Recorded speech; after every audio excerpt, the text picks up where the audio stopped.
Defamation म्हणजेच बदनामी.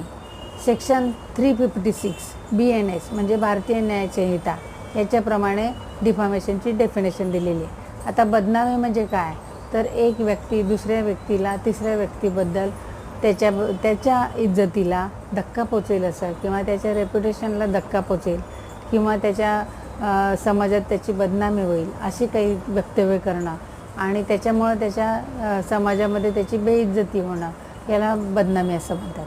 आता बदनामी हे 2 प्रकारचे असते. तर त्याच्यामध्ये स्लेंडर येते आणि लिबेल. आता बदनामी 2 प्रकारची.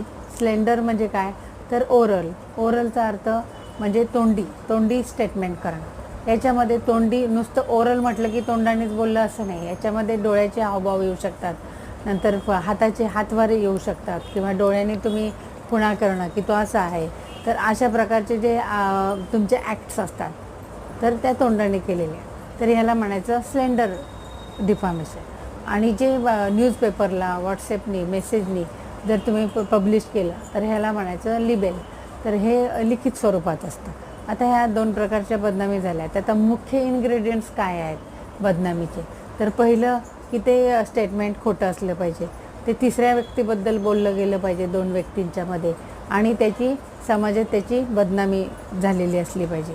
आणि त्याच्या पुढचं की त्याच्या रेप्युटेशनला धक्का पोचेल असं ते वक्तव्य असलं पाहिजे. तर ते चांगलं बोललं असेल तर त्याचं रेप्युटेशन खराब होणार का, तर नाही.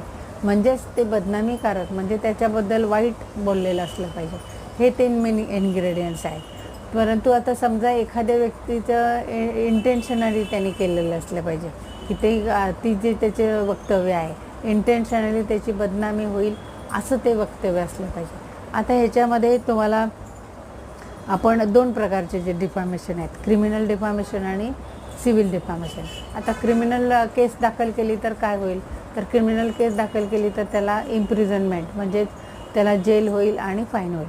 आता सिव्हिल डिफामेशनसाठी जर केस दाखल केली तर त्या व्यक्तीला कॉम्पेन्सेशन द्यावं लागेल, म्हणजेच नुकसान भरपाई द्यायला लागेल. म्हणजे अशा प्रकारे 2 वेगवेगळ्या केस त्याच्यावर दाखल करता येऊ शकतात. आता याच्यामध्ये डिफेन्स काय घेता येईल, समजा एखाद्या व्यक्तीने बोललं आणि त्याच्यावर केस दाखल करायची, तर त्याला डिफेन्स काय घेता येईल. जर एखाद्या व्यक्तीने दुसऱ्या व्यक्तीला तिसऱ्या व्यक्तीबद्दल सांगितलं आहे, पण ज्यांनी सांगितलं तो म्हणेल की मला त्यावेळी रिअल फॅक्ट्स माहिती नव्हत्या म्हणून माझ्याकडून बोललं गेलं, म्हणजेच रिअल फॅक्ट्सबद्दल तो अननोन असेल आणि माझं काही त्याचं बदनामी करायचं इंटेन्शन नसेल, असं जर त्यांनी स्टेटमेंट केलं तर त्याला बदनामी होईल का, नाही. तर सॉरी त्याच्याबद्दल म्हणजे